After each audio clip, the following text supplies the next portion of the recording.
TIAA is on a mission. Why? Because 54% of Black Americans don't have enough savings to retire. So in collaboration with big-name artists like Wyclef Jean, TIAA released Paper Right, new music inspiring a new financial future. With 100% of streaming sales going to a nonprofit that teaches students how to invest. Stream Paper Right now and help close the gap.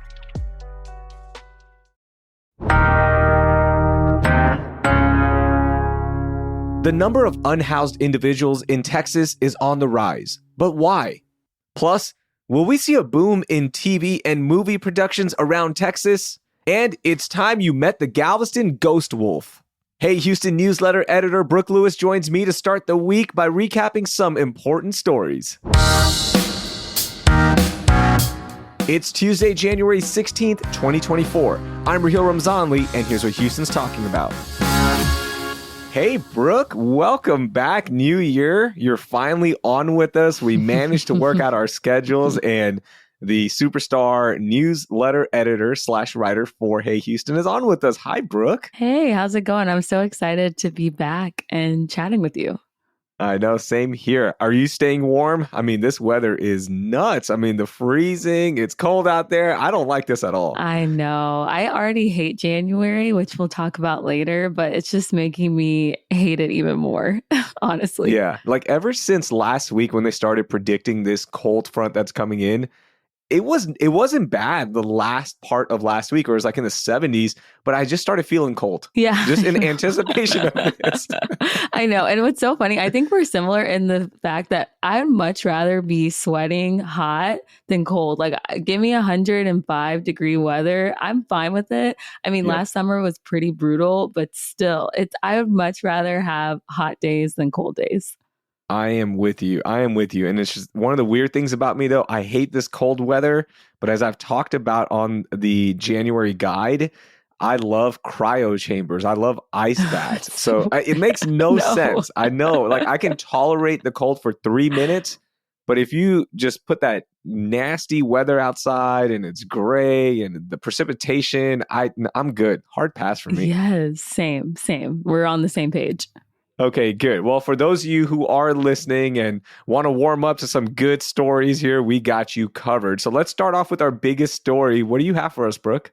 So this is something kind of opposite of the cold that we're talking about. But I was reading that the chances of wildfires happening between January and May this year actually down because of the rainy month that we had in December and because of just the future predictions of it being above normal precipitation across the state. And last year we had nearly 7,000 wildfires, which is pretty crazy.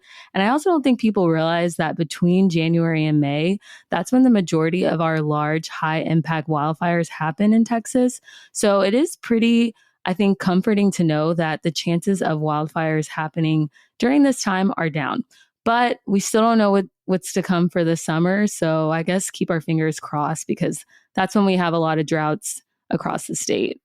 Yeah, and that's the big thing, right? Like if we have a summer like last year where we didn't have much rain and we were going weeks and weeks without any kind of break from that heat, that's when those fires pick up. And as you mentioned, 7,000 wildfires last year. I think the most memorable one that I remember in the last like 15 years was the one in Bastrop around 2012 or 2011, roughly. Yeah. Remember that one? And you can still see the impacts from that one. And that was brutal. Yeah, it's crazy because I remember that so vividly because I was in college in Austin around that time. So I would always drive past, Bastrop, and I would see the damage. And I would just remember like the trees there were never the same after that fire. So it's just crazy how much damage they can do. Yeah, and I don't think people understand just how much land is out there, right? Like when you hear 7,000 wildfires in Texas, you go, what? That sounds like a really high number, but there's just so much land out there. West Texas, Central Texas, there's so many trees there. It's just a number that's so big that's hard to understand sometimes. Yeah. And this dormant wildfire season that I'm talking about between January and May, history shows that nearly all of the 30 largest wildfires in Texas have happened during that time, which I wouldn't even know. I would think it would be the summer when it's the hottest, but this time period is when we have some of the worst wildfires. So I think it's comforting to know that we may not see that, but just who knows? Texas weather is so unpredictable. Yeah, so unpredictable. And we'll see what happens. Give me more rain. Give me more rain right now. Let's soak up all the water we can and prevent any kind of fires. So that's good to hear that it looks like it's going to be a little bit better. Yes. Keeping our fingers crossed. Okay, I want to move to my story. Of course, it's cold out there. And when this happens, we always start thinking about the unhoused community. Well, the new numbers are out regarding how many of our fellow Texans are unhoused. And I will be using homelessness in this story because that is what the report uses. So I just want to throw that out there for anybody that's listening. So homelessness in Texas is on the rise and back to pre-pandemic levels due to rising costs for homes. Federal data showed that homelessness in Texas grew by 12% in 2023. And that equals more than 27,000 Texans who did not have a permanent roof over their heads. So what happens here is you've got volunteers and advocates who hit the street one night in January to conduct the point-in-time count. And this annual estimate will give us a good understanding of what's happening. So when they did this survey, about 43% of that 27,000, which is roughly 11,700 people, lived on the streets. Now, rent is higher since the pandemic. And another layer to this, Brooke, is that there are no more COVID era funds to help out with that rent. So that is also compounding the issue.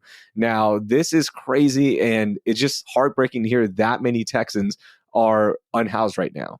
Yeah, it's really sad. I'm not surprised just based on rising rent prices. And I just think even driving around, I feel like I encounter so many more people who are unhoused just on, just as you're at a stoplight. And it does really make you sad because you just want Houston to be an affordable place for everyone to live and thrive. But I think that it's becoming more expensive to live here. And also everything that everybody went through during COVID, just it makes a lot of sense, but it's really sad. So there is some good news in this report in that last year, the region's population of people experiencing unsheltered and chronic homelessness fell by 17.3% to only 3.7%. So that's good. But here's the issue. Again, it goes back to those federal funds. Now those no longer exist. So we'll see what happens to that number in the future. And if you want to learn more about how the city of Houston is helping the unhoused community, I've linked our interview with the Coalition for the Homeless. And you have to listen to it to understand why Houston is leading the nation when it comes to helping the unhoused community.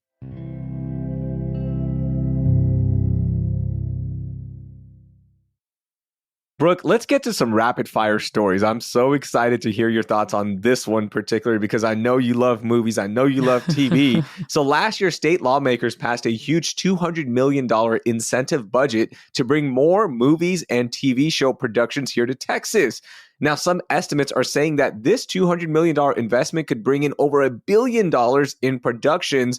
So that could really benefit the state. I want to keep it here locally to Houston.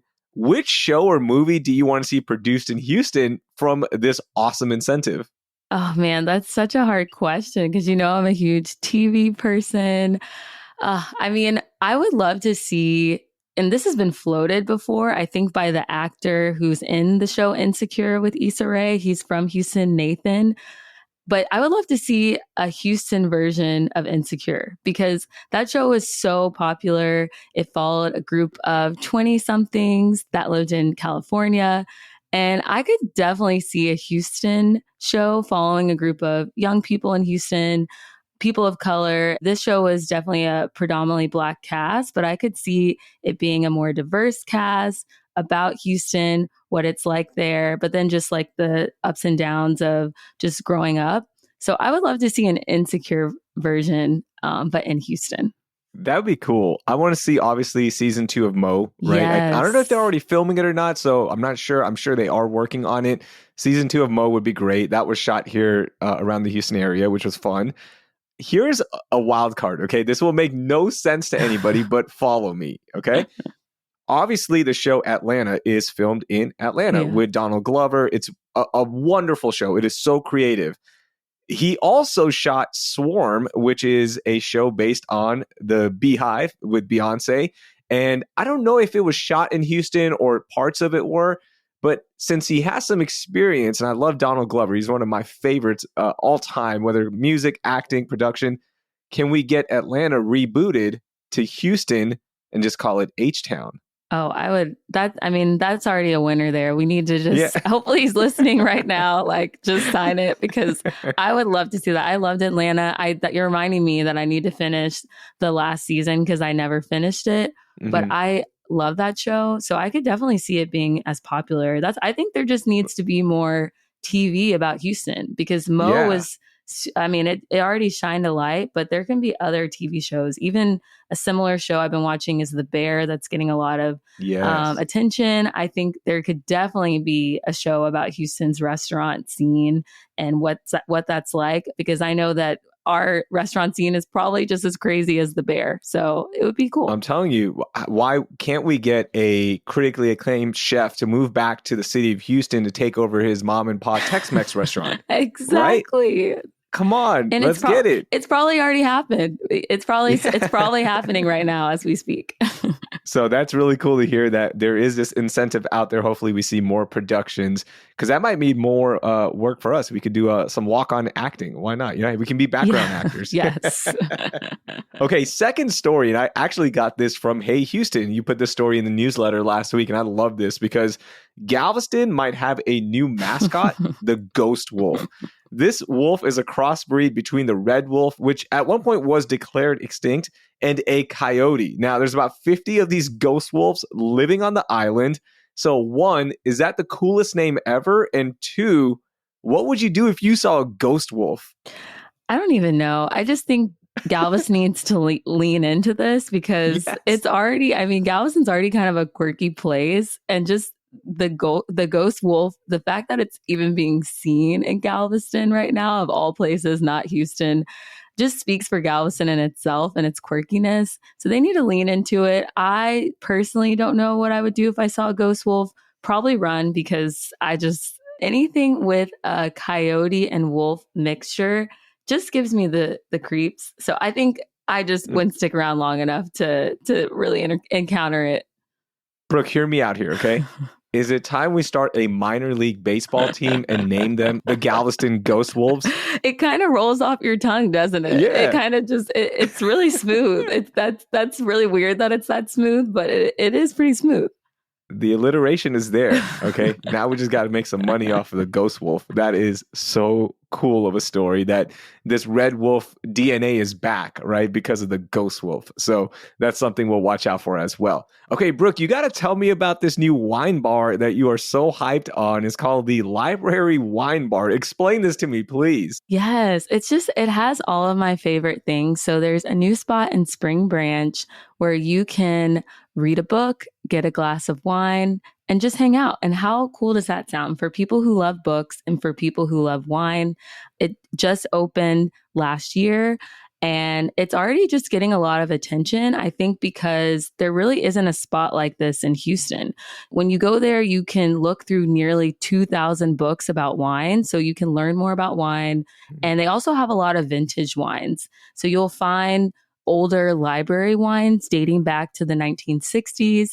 And the couple that owns the place, Jason, is actually a veteran in the wine industry. And he first fell in wine while living in New Orleans, which, what a great place to fall in love with this beverage.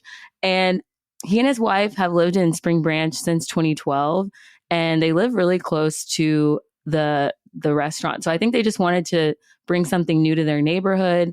And I just think sounds like a great place to relax and kick off the year. I want to check it out for sure. Yeah, for sure. That sounds so unique and so much fun. And I know you're going to be there, so that's pretty cool. Yes. If you want to find the Hey Houston editor, you can find her at this Library Wine Bar in Spring Branch. Brooke, is it okay if I start off the gripes? Because I have something that is bothering me so much. I just want to get it off my chest and get your thoughts. Yeah, go for it. Go for it. All right. So we are back in the market for a car. And Look, car dealerships have always been very, I hate to say it, scammy and high pressure. And I know they're fixing that perception and reputation right now, but man, it is so bad. So they're trying to fix it by putting like the online price, like this is the price. Look, we're upfront with our pricing. And you're like, cool. All right, this actually is great. Then when you hit up a dealership, you're like, okay, give me the final bill of sale. Like, how much is my car going to be?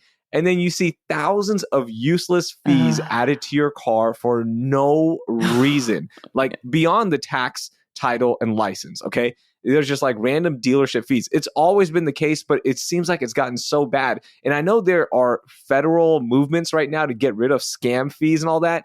Can we please reform the car dealership industry? Because these fees are unbelievable. Second part of this, if you have an enemy and you want to get back at them, here's what you do. Subscribe them to a list online for a car. So if you're hunting for a car, you got to submit your information.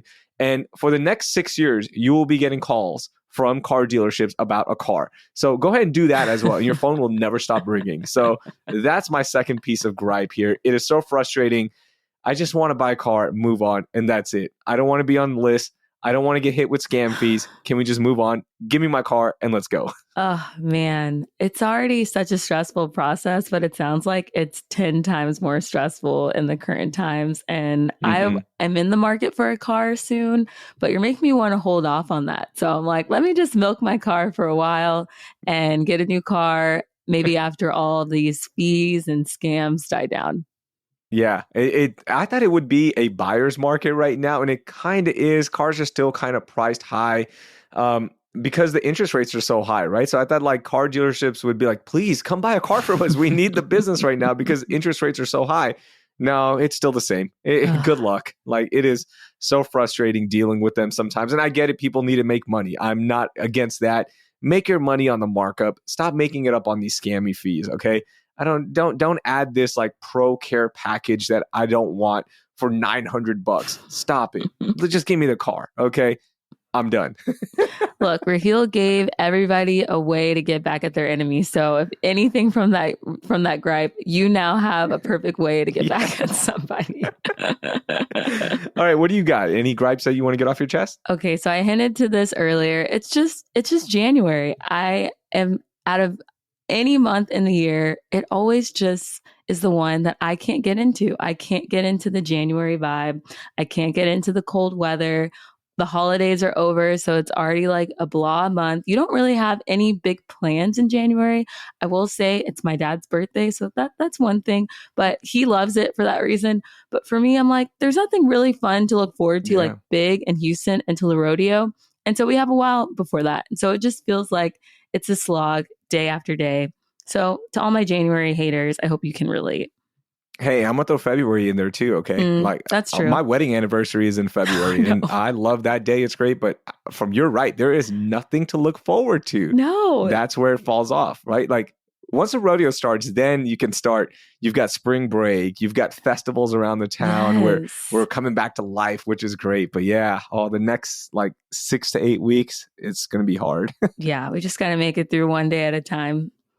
Yeah, there is one good thing about right now. So we will get about 30 minutes of daylight back from now until the end of the month. And it, of course, will get, longer and longer as we get closer to that March date. But yeah, that is something that I saw. I was like, oh, cool. So we are, it's getting a little bit better. So it's not as sad out there at night. I've been noticing that because I'm someone who likes to take a walk in the evening, and I'm always trying to like make it before the sun sets. And I was rushing the other day and I was like, wait, it's still kind of light out. So like there's some hope. It's not getting dark right at 5 anymore. I love it. We're going to get there, Brooke. We will survive. Thank you so much. That was a lot of fun to get Tuesday going and start the week off. Have a great week. Yes, you too.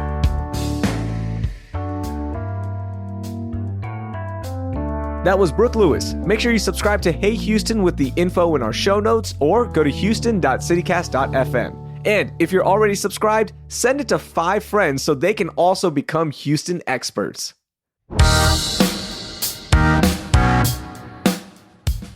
That will do it for today. Thank you for listening, and I hope you learned something new.